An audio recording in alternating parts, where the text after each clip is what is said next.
UPPSC staff nurse का main exam वाला answer sheet मैंने अपने चैनल पे डाल रखा है। जिन लोगों ने प्री एग्ज़ाम क्वालिफाई कर लिया है उनके लिए मेन एग्ज़ाम में कैसे लिखना है, हिंदी लिखना है, इंग्लिश लिखना है, कितना लिखना है, कैसे लिखना है, ये सारी डिटेल वीडियो मैंने अपलोड कर रखी है। आप लोगों ने नहीं देखी तो जाके देख सकते हैं चैनल पे, लिंक मैंने डिस्क्रिप्शन में डाल रखा है। So hello friends, welcome to the noble profession. My self Aastha, nursing officer KGM में स्वागत करती हूँ आपका हमारे यूट्यूब चैनल पे। आपने नोटिफिकेशन पढ़ा होगा, 28 फरवरी का नोटिफिकेशन आ गया कि जिन लोगों ने प्रीलिम एग्ज़ाम पास कर लिया है उन लोगों को अब मेन एग्ज़ाम के लिए फॉर्म अप्लाई करना होगा। प्रीवियस वीडियो में ऑलरेडी मैंने बताया था कि प्री आप पास कर लोगे तो फिर से दोबारा से आपको फॉर्म भरना होगा। फॉर्म भरने के लिए आपको ऑफिशियल साइट से यहाँ पे दिया गया है, ओटीआर नंबर डाल के आपका फॉर्म ओपन हो जाएगा। फॉर्म ओपन करने के बाद आपको फॉर्म फिल करना है। और एक चीज़ मैं बता दूं, अगर आप यूपीपीएससी का एग्ज़ाम देना, एग्ज़ाम पास करना और सिलेक्शन लेना चाहते हैं तो यूपीपीएससी एक एक बारीकियों को देखता है। फॉर्म भरने में एक रत्ती भर भी आपको मिस्टेक नहीं करना है।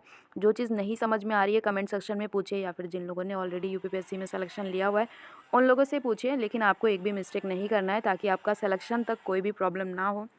जैसा ऑलरेडी मैंने बताया कि यूपीपीएससी की आधी सीटें खाली रह जाती हैं, तो इस वजह से खाली रह जाती हैं कि यूपीपीएससी बहुत बारीकी से जांच पड़ताल करने के बाद ही सिलेक्शन देता है। तो डॉक्यूमेंट्स में आपका कोई मिस्टेक ना हो पाए, बहुत सारे कमेंट मेरे पास आ रहे थे, तो मैं उन्हीं कमेंट्स को यहाँ पे सॉल्व करने वाली हूँ। तो वीडियो को लास्ट तक ज़रूर देखें, सारे डाउट्स मैं यहाँ पे क्लियर करूँगी। आप सैकड़ों चैनल यूट्यूब पे आप सैकड़ों चैनल क्यों ना देख लें, लेकिन जो ऑथेंटिक न्यूज़ मैं अपने चैनल पे देती हूँ, बहुत सारे मेरे सब्सक्राइबर ऐसा बोलते हैं कि मैम जब तक आप नहीं बताते हो तो कोई चीज़ सही से क्लियर नहीं होता। ऐसा है कि नहीं है, कमेंट सेक्शन में ज़रूर बताएं। मेरे चैनल पे आप कितना ट्रस्ट करते हैं ये ज़रूर बताएं। 14 मार्च तक आपको क्या करना है, फॉर्म को सही सही फिल करना है। फिल करने के बाद आपको क्या करना है, 14 मार्च तक ही आप एडिट भी कर सकते हो फॉर्म को। अगर कोई गलती हो रही है तो आप उसको देख के सही भी कर सकते हैं। और उसके बाद सारी प्रिंट आउट जो भी निकलेगी, बहुत सारी प्रिंट आउट निकलेगी, उसमें लगभग 5 सेट आपको प्रिंट आउट निकलेगा, जिसमें आपका सबसे पहले आपका आवेदन पत्र होगा, देशना पत्र भी होगा, फिर आपका मार्कशीट वाला पूरा होगा, फिर आपका प्रेफरेंस सीट होगा, और उसके अलावा भी एक और मतलब 5 चीज़ें, 5 प्रिंट आउट आपका निकलेगा। वो प्रिंट आउट को भर के जैसे ही ऑनलाइन आप फॉर्म भरोगे ना, तो उस टाइम में आयोग का एड्रेस वाला प्रिंट भी निकलेगा, मतलब कि किस एड्रेस पे भेजना है वो भी प्रिंट निकलेगा। आपने भरा होगा तो आपको पता होगा। तो सारी चीज़ें भर के आपको 21 मार्च तक ऑफिशियल साइट से डाउनलोड करने के बाद आपको कहाँ भेजना है, सचिव उत्तर प्रदेश लोक सेवा आयोग को भेजना है। पिन कोड वगैरह सब कुछ दिया गया। अभी मेरे से कमेंट आ रहा था कि मैम स्पीड पोस्ट करना है कि रजिस्ट्री करना है कि खुद से जाके देना है। तो कायदे से तो आपको रजिस्ट्री करनी है, या फिर अगर आप सेल्फ खुद जा सकते हो तो आपको खुद ही जाना चाहिए। और रजिस्ट्री आपको करनी है, स्पीड पोस्ट नहीं करना है। यहाँ पे दिया गया है कि आपको रजिस्टर्ड डॉग से भेजना है। मेरे टाइम में भी यही हुआ था, मैंने पहले स्पीड पोस्ट सेंड कर दिया था और बाद में मुझे पता चला कि स्पीड पोस्ट नहीं करना है, पंजीकृत डाक द्वारा। जब भी आप पोस्ट ऑफिस में जाओगे तो आप उनसे पूछिएगा, मेरी बातों पे अगर भरोसा नहीं है तो आप उनसे पूछिएगा, स्पीड पोस्ट और रजिस्टर्ड डाक, या फिर यहाँ पे दिया है पंजीकृत डाक, या फिर मैं कहूँ रजिस्ट्री। अगर यहाँ पे स्पीड पोस्ट से भेजना होता तो यहाँ पे स्पीड पोस्ट का भी ऑप्शन दिया होता, या फिर व्यक्तिगत रूप से। अगर पॉसिबल हो तो आप खुद से जाइएगा, और ना पॉसिबल हो तो आप स्पीड पोस्ट नहीं करना है। जो लोग कर देंगे उनकी कोई रिस्पॉन्सिबिलिटी नहीं है। रजिस्ट्री इसलिए करना है कि दोनों में डिफरेंस क्या होता है। अगर स्पीड पोस्ट जो होता है वो आपका एड्रेस बेस्ड होता है, मतलब कि जैसे आपने घर का जो एड्रेस डाला हुआ है, नाम के साथ जो एड्रेस डाला हुआ है, तो जिस एड्रेस पे आपने डाला, अगर कोई भी वहाँ पे मिलेगा, जैसे कि मेरा कोई डॉक्यूमेंट्स है और मुझे रिसीव हो रहा है, तो मेरे घर पे जो भी होगा वो स्पीड पोस्ट मेरे घर पे डिलीवर्ड हो जाएगा, चाहे मैं खुद उसको लूँ या फिर ना लूँ, या फिर मेरे घर वाले रिसीव करें या फिर कोई भी रिसीव करे। लेकिन रजिस्ट्री क्या होती है, इसमें एकदम पर्सनल डॉक्यूमेंट सेंड किए जाते हैं रजिस्ट्री से। रजिस्ट्री दूसरा कोई रिसीव नहीं करेगा। अगर मुझे भेजा जाएगा तो सिर्फ जब तक मैं रिसीव नहीं करूँगी तब तक वो रजिस्ट्री रिसीव नहीं होगी। जब भी कोई डॉक्यूमेंट्स आपके कहीं से आते होंगे तो वो डॉक्यूमेंट्स रजिस्ट्री से आता है। जैसे आपका अगर कोई ज्वाइनिंग लेटर हुआ, किसी एग्ज़ाम को आपने दिया हुआ है, तो उस टाइम में जो भी आपका ज्वाइनिंग लेटर आएगा वो रजिस्ट्री करके आता है। जब तक आप रिसीव नहीं करते हो तब तक रिसीव नहीं होता है। और सेम अगर स्पीड पोस्ट है तो जल्दी पहुंच जाता है, 2-3 दिन में आपका स्पीड पोस्ट पहुंच जाएगा। रजिस्ट्री जो है टाइम लगाता है, लेकिन रजिस्ट्री जो होता है ऑफिशियल चीज़ें करने के लिए, या फिर मैं कहूँ कॉन्फिडेंशियल चीज़ों के लिए रजिस्ट्री का यूज़ किया जाता है। ऐसा मुझे बिल्कुल नहीं पता था, मैंने भी स्पीड पोस्ट पहले कर दिया था, फिर बाद में ये चीज़ मुझे क्लियर हो गया कि स्पीड पोस्ट नहीं करना था। तो दोबारा से मैंने एक सेट प्रिंट आउट निकाला और उसके बाद व्यक्तिगत रूप से जाके इलाहाबाद में मैंने जमा किया था। यानी कि 2 कॉपीज़ मैंने जमा की थी, एक स्पीड पोस्ट सेंड किया था बहुत सारे कैंडिडेट ऐसे हैं जिन लोगों ने स्पीड पोस्ट भी सेंड किया था, तो उनका भी सिलेक्शन तो हुआ ही था, डॉक्यूमेंट पहुँचे ही थे। लेकिन आइडियली आपको स्पीड पोस्ट नहीं करना है, रिस्पॉन्सिबिलिटी कुछ नहीं होगी। अगर आपने स्पीड पोस्ट कर दिया तो रिस्पॉन्सिबिलिटी कुछ नहीं होगी कि आपके डॉक्यूमेंट्स वहाँ पहुँचे हैं कि नहीं पहुँचे। बहुत सारे कैंडिडेट ऐसे थे जिनका नंबर भी अच्छा था, एक्सपीरियंस भी लगे हुए थे, फिर भी उनका सिलेक्शन नहीं हुआ था। कन्फ्यूजन ये है कि सिलेक्शन क्यों नहीं हुआ, तो कहीं ना कहीं कुछ कैंडिडेट के डॉक्यूमेंट्स वहाँ पे नहीं पहुँचे थे। जल्दी से जल्दी डॉक्यूमेंट्स आप भेजिए ताकि वहाँ पे अच्छे से पहुँच जाए, और उसके बाद से पॉसिबल हो तो आप खुद से जाके वहाँ पे सबमिट करें। अब मैं बता दूं कि डॉक्यूमेंट्स में आपको क्या क्या चीज़ें सेंड करनी है। तो जैसे ही आप फॉर्म का प्रिंट आउट निकाल लेंगे, उसके बाद में आपको क्या अटैच करना है, हाई स्कूल की मार्कशीट और सर्टिफिकेट। जिन लोग का पास आउट जो है 2012 के पहले का है, उस टाइम में क्या था कि मार्कशीट और सर्टिफिकेट जो थे वो अलग अलग थे, लेकिन अब जो है मार्कशीट और सर्टिफिकेट सेम एक ही में आ रहा है। तो आपको वो चीज़ें देख लेनी है। हाई स्कूल की मार्कशीट और जो सनद जिसको बोलते हैं या फिर सर्टिफिकेट, उसको लगाना है। फिर इंटरमीडिएट की लगाना है जिन लोगों ने जीएनएम कर रखा है, तो जीएनएम का मार्कशीट, डिप्लोमा सर्टिफिकेट और रजिस्ट्रेशन सर्टिफिकेट।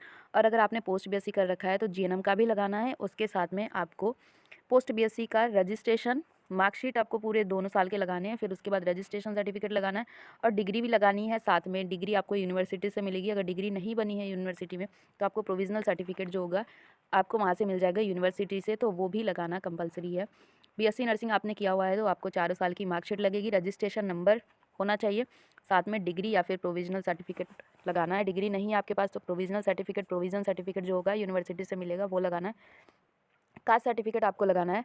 ऐसे कैंडिडेट जो अदर स्टेट से हैं तो वो यूआर कैटेगरी में काउंट होंगे। जिनका डोमिसाइल यूपी का है उन्हीं का एससी सर्टिफिकेट या फिर ओबीसी सर्टिफिकेट या फिर ईडब्ल्यूएस सर्टिफिकेट वैलिड होगा। दावेदारी तभी कर सकते हैं जब आप यूपी के निवासी हों, यूपी का निवास प्रमाण पत्र आपके पास होगा। अदर स्टेट वाले कैंडिडेट मतलब यूआर कैटेगरी में आएंगे। कास्ट सर्टिफिकेट जो है, कई सारे कैंडिडेट पूछ रहे थे मैम कब का वैलिड है, तो कास्ट सर्टिफिकेट का यूपीपीएससी का कोई फिक्स डेट नहीं है।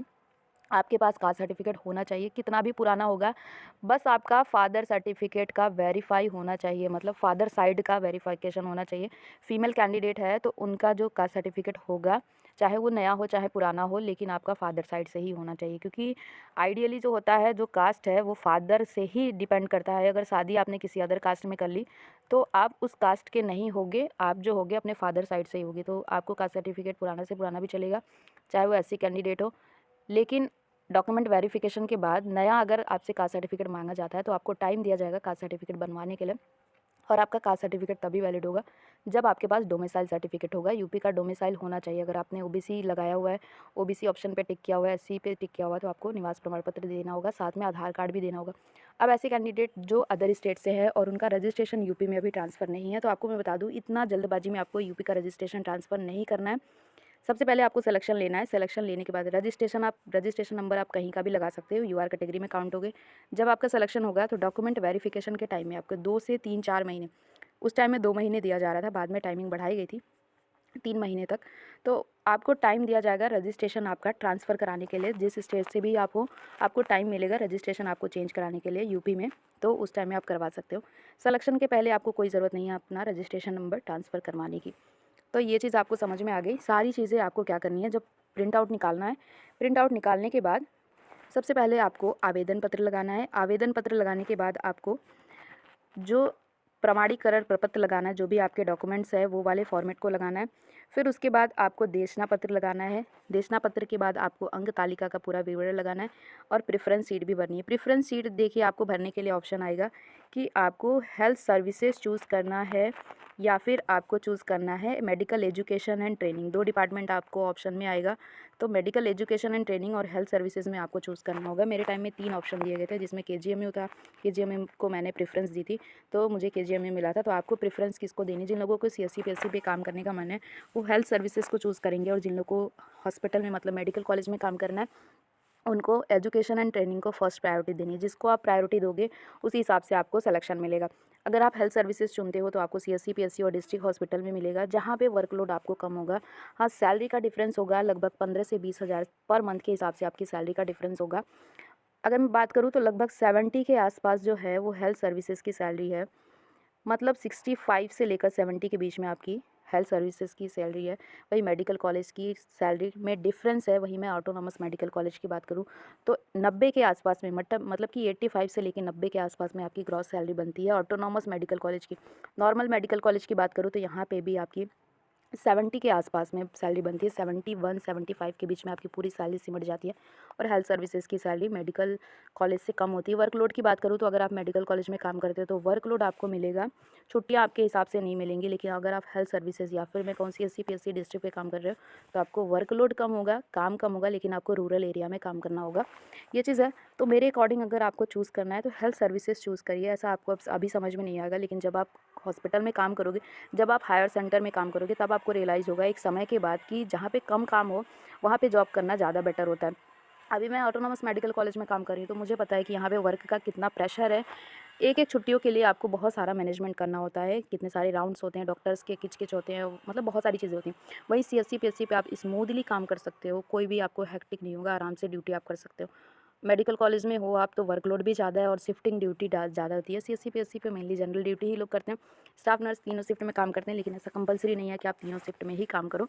डिपेंड करता है कि सीएससी, पीएससी पे आपका कितना काम है। बहुत सारे सीएससी, पीएससी बहुत अच्छे से वर्किंग है, लेकिन कई सारे हैं जो उतना फंक्शनल नहीं है। तो ये सारी चीज़ें भी हैं। अब मैं बता दूँ, अब मैं अपने चैनल के कुछ कमेंट्स यहाँ पे ले सकती हूँ। बहुत सारे जो डाउट्स हैं, मैम कास्ट सर्टिफिकेट या फिर डोमिसाइल जो है किस डेट का होना चाहिए। तो देखिए, जब भी आप फॉर्म भरे होंगे तो उस टाइम में अगर जो भी आपके पास सर्टिफिकेट होगा वो आप लगा सकते हैं। यूपीपीएससी के अकॉर्डिंग कोई भी डेट फिक्स नहीं होती। आइडियली जो यूपी में कास्ट सर्टिफिकेट और डोमिसाइल वैलिड होता है वो 3 ईयर्स के लिए होता है। कास्ट सर्टिफिकेट 3 साल के बाद इनवैलिड हो जाता है, तो वो लगा सकते हैं। लेकिन महिला अभ्यर्थी हैं तो फादर साइड का प्रेजेंट टाइम में नहीं मिल पाएगा, पुराना वाला ही होता है। तो उस टाइम में कभी-कभी आपका कास्ट सर्टिफिकेट लग जाएगा। अगर आपको बनाना होगा तो आयोग आपको टाइम देता है बनवाने के लिए। तो ये सारी चीज़ें, कास्ट सर्टिफिकेट किस डेट का होना चाहिए ये मैंने बता दिया। डॉक्यूमेंट्स क्या-क्या लगेंगे ऑलरेडी मैंने बता दिया है कि सारे जितने भी मार्कशीट हैं वो लगाने हैं, आधार कार्ड तक भी आपको लगाना है। लिस्ट मैंने दे दी है, वो सारी चीज़ें करनी है। कौन-कौन सा डॉक्यूमेंट्स भेजना है ये मैंने बता दिया। एक्सपीरियंस किस फॉर्मेट में चल सकता है, एक्सपीरियंस का फॉर्मेट आप यहाँ पे देख सकते हैं। एक्सपेरिमेंट सॉरी एक्सपीरियंस सर्टिफिकेट का ये फॉर्मेट आपका दिया गया है। ये आपको साइन करवाना है अगर आपने एनएचएम में काम किया है, सीएससी पीएससी पे या फिर डिस्ट्रिक्ट हॉस्पिटल पे या फिर मेडिकल कॉलेज में, तो आपको यहाँ से साइन करवाना है। और एक चीज़ मैं बता दूं कि आउटसोर्सिंग वाला एक्सपीरियंस सर्टिफिकेट आप गलती से भी नहीं लगाइए या फिर सीएचओ का एक्सपीरियंस सर्टिफिकेट नहीं लगाइएगा। नंबर आपके जुड़ेंगे नहीं, बेवजह आपका जो ज्वाइनिंग है वो भी डिले होगा। गलती से आपके नंबर जुड़ गया, बाद में जाँच में आपको बाहर कर दिया जाएगा। यहाँ पे सिर्फ और सिर्फ एनएचएम का एक्सपीरियंस लगेगा। अगर आप मतलब कि डिस्ट्रिक्ट हॉस्पिटल पे काम कर रहे हैं या फिर सीएससी पे काम कर रहे हैं तो सीएमओ से आपको एक्सपीरियंस लेना पड़ेगा। और अगर आप मेडिकल कॉलेज में काम कर रहे हैं तो सीएमएस वहाँ पे होंगे, वो साइन करेंगे। और ऑटोनॉमस में काम कर रहे हैं तो रजिस्ट्रार होंगे, प्रधानाचार्य होते हैं मेडिकल कॉलेज में या फिर निदेशक होते हैं, मुख्य अधीक्षक होते हैं, उनसे साइन करवाना है। और जो लोग अगर एक चीज़ और यहाँ पे दी गई है, जो लोग संविदा कर्मी हैं, चिकित्सा स्वास्थ्य एवं स्वास्थ्य सेवाएं उत्तर प्रदेश के अंतर्गत, तो उनका जो अनुभव प्रमाण पत्र है वो अपर निदेशक स्वास्थ्य द्वारा हस्ताक्षरित होना चाहिए। तो ये एक्सपीरियंस सर्टिफिकेट यही आपको प्रिंट निकालना है और जो जो चीज़ें इसमें दी गई उसको भरने के बाद, साइन करवाने के बाद, अच्छे से साइन करवा के, मुहर करवा के, वैलिड डेट डलवा के आपको इसको भी भेजना है अनुभव प्रमाण पत्र। ये जो आप एक्सपीरियंस सर्टिफिकेट लगाएंगे उसी के अकॉर्डिंग वैलिड आपको मतलब मार्क्स मिलेंगे। पर ईयर 3 नंबर आपको मिलेंगे और मैक्सिमम 5 साल के लिए यानी कि 15 नंबर आपको मिलेंगे। ये बहुत ही इंपॉर्टेंट है, इसका आप खास ख्याल रखें।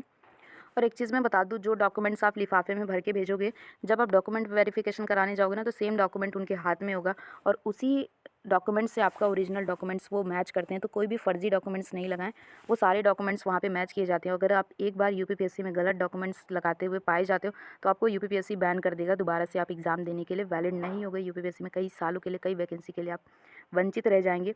कौन कौन से डॉक्यूमेंट्स भेजना है ये तो मैंने बता दिया। एक्सपीरियंस का क्या होगा मतलब फॉर्मेट वो भी बता दिया। कास्ट सर्टिफिकेट जो प्रीलिम्स में लगाया था वही लगाएं या फिर न्यू बनवाएं। न्यू नहीं बनवाया है, जो आपने पहले से लगाया हुआ है वही आपको लगाना है कास्ट सर्टिफिकेट। नेक्स्ट पूछ रहा है मैम मेरा डोमिसाइल 2022 का है, डॉक्यूमेंट्स के साथ वही भेजना है या फिर अपडेट करा के? कुछ भी अपडेट नहीं कराना, जो आपने फॉर्म भरते टाइम प्रीलिम में लगाया था वही आपको लगाना होगा। डोमिसाइल और कास्ट की डेट का कुछ भी इशू नहीं है यूपीपीएससी में। तो कास्ट सर्टिफिकेट न्यू नहीं बनेगा, जो आपने फॉर्म भरते टाइम लगाया था वही वैलिड होता है। डोमिसाइल सर्टिफिकेट और कास्ट सर्टिफिकेट कितने दिन का वैलिड होता है? तो कायदे से मैं बता दूं, यूपीपीएससी ने कभी डेट नहीं दिया है।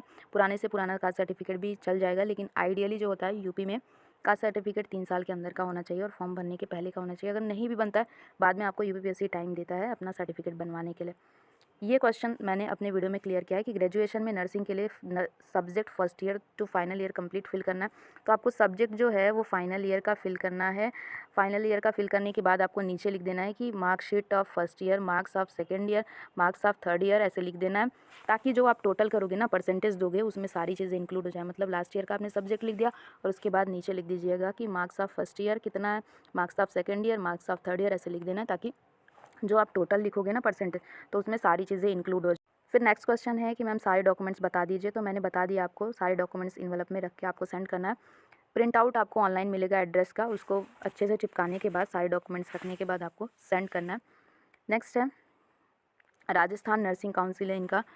तो इन्होंने रजिस्ट्रेशन के लिए अप्लाई किया है, तो आपको रजिस्ट्रेशन नंबर लगाना है या फिर राजस्थान नर्सिंग काउंसिल का नंबर लगाना है। तो अभी आपको डॉक्यूमेंट, सॉरी, आपको रजिस्ट्रेशन चेंज कराने की ज़रूरत नहीं थी, लेकिन आपने चेंज करा दिए, तो कोई बात नहीं, आपको अभी राजस्थान नर्सिंग का ही आपको रजिस्ट्रेशन नंबर लगाना है। रजिस्ट्रेशन तो आपने प्री वाले एग्ज़ाम में भी लगाया होगा, तो वही आपको लगानी है। और साथ में आप रजिस्ट्रेशन स्लिप भी भेज सकते हैं। सीएचओ की जॉब कर रहे हैं तो उसका भी कुछ डॉक्यूमेंट्स लगेगा क्या, तो आपको सीएचओ का कहीं भी जिक्र नहीं करना है। कोई ज़रूरत नहीं है आपको सीएचओ का इसमें इंक्लूड करने का, क्योंकि उसको काउंट नहीं किया जाता है। तो ये मैंने बता दिया। यहाँ पे इन्होंने पूछा है कि 2013 का इनका डोमिसाइल बना हुआ है और ईडब्ल्यूएस कैटेगरी है, तो डोमिसाइल नया बनवाना पड़ेगा क्या, या फिर प्री में ओल्ड लगा हुआ है। तो आपको अभी बनवाने की ज़रूरत नहीं है, नया बनवाने की ज़रूरत नहीं है। अगर बनवा लेते हो तब भी कोई बात नहीं है, नया भी आप आयोग में सबमिट कर सकते हो। किसी भी डेट का आपका डोमिसाइल सर्टिफिकेट और कास्ट सर्टिफिकेट वैलिड है। नेक्स्ट क्वेश्चन यहाँ पे इन्होंने पूछा है कि इनका डोमिसाइल फादर साइड का है और इनकी शादी हो गई 2021 में। तो आप, मैं बता दूं कि आपको सिर्फ और सिर्फ फादर साइड का जो पुराना वाला कास्ट सर्टिफिकेट है वो ही लगेगा, आपको वही लगाना है। तो यहाँ पे आपको फादर साइड वाला पुराना भी चल जाएगा, कोई मतलब नहीं है, पुराना भी सर्टिफिकेट यहाँ पे लग जाता है। नेक्स्ट है मैम, उसमें बीएससी नर्सिंग पासिंग ईयर या मांगा यूआर एक सर्टिफिकेट नंबर मांग रहा है। सर्टिफिकेट नंबर में आप देखेंगे मार्कशीट के साइड में ही सर्टिफिकेट नंबर लिखा होता है, उसको आपको लिखना है। मेरे भी मार्कशीट के साइड में, मतलब रजिस्ट्रेशन नंबर है, उसी पे सर्टिफिकेट जो नंबर होता है वो डालना होता है, तो वहाँ से आप डालिए। इतनी चीज़ें मैंने यहाँ पे बता दी है। एक बार मैं और समराइज़ कर देती हूँ कि आपको 14 मार्च तक ऑनलाइन फॉर्म भरना है। ऑनलाइन फॉर्म में सारी चीज़ें आपको लगानी है, हाई स्कूल इंटरमीडिएट का सर्टिफिकेट, और उसके बाद से जीएनएम की डिटेल भरनी है। आप बीएससी नर्सिंग किया है तो बीएससी नर्सिंग की डिटेल भरनी है, और सारे प्रिंट का फॉर्मेट निकाल के, मतलब 5 सीट तो आपको निकलेगी ही, जिसमें आपका प्रेफरेंस सीट होगा, आवेदन पत्र होगा, देशना पत्र होगा, और आपका जो अंक तालिका होगी, ये सारी चीज़ों की सीट जो निकलेगी 5 सीट, उसको डाउनलोड करने लेना है। डाउनलोड करने के साथ साथ में आपका जो फॉर्मेट जितना भी निकला है, उसके बाद से इन्वेलप आप पे चिपकाने के लिए, मतलब आपका एड्रेस स्लिप निकलेगा, उसको अच्छे से A4 साइज़ का जो इन्वेलप आता है उसमें सारे डॉक्यूमेंट्स आपको रख लेने हैं। रखने के बाद आपको उस पर एड्रेस स्लिप चिपका देनी है। चिपकाने के बाद आपको क्या करना है कि खुद से जाके इलाहाबाद में सबमिट करना है। जो एड्रेस दिया हुआ है गेट नंबर 3 पे आपको सबमिट करना है। अगर आप खुद से सबमिट नहीं कर पा रहे हैं तो आपको रजिस्ट्री करनी है, स्पीड पोस्ट नहीं करना है। ऑलरेडी मैंने बता दिया कि रजिस्ट्री जो होता है वो सेफ़ डॉक्यूमेंट्स के लिए होता है, और आपके डॉक्यूमेंट्स सेफ़ हैं, सही सलामत वहाँ पे पहुँचेंगे, तो इसके लिए आपको रजिस्टर्ड डाक द्वारा ही सेंड करना है। और सेंड करने के बाद आपको रिसीविंग की स्लिप मिलेगी। अगर ऑनलाइन सेंड करेंगे, सॉरी, मतलब पंजीकृत डाक से भेजेंगे, तो उसकी स्लिप भी आपको संभाल के रखनी है।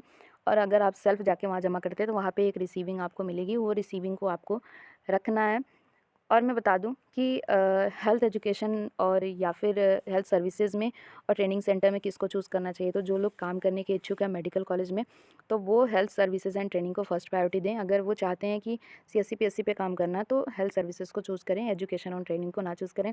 ये फॉर्मेट, जो एक्सपीरियंस सर्टिफिकेट का फॉर्मेट है, उसको अच्छे खासे से साइन करवा के ही अपलोड करें, सेंड करें, जिससे कि आपका सही सही नंबर जुड़ सके। तो आई थिंक बहुत सारी चीज़ें मैंने बताई है। इसके अलावा भी लगता है आपको कोई डाउट है तो कमेंट सेक्शन में ज़रूर बताएं। मिलते हैं नेक्स्ट वीडियो में। Love you all.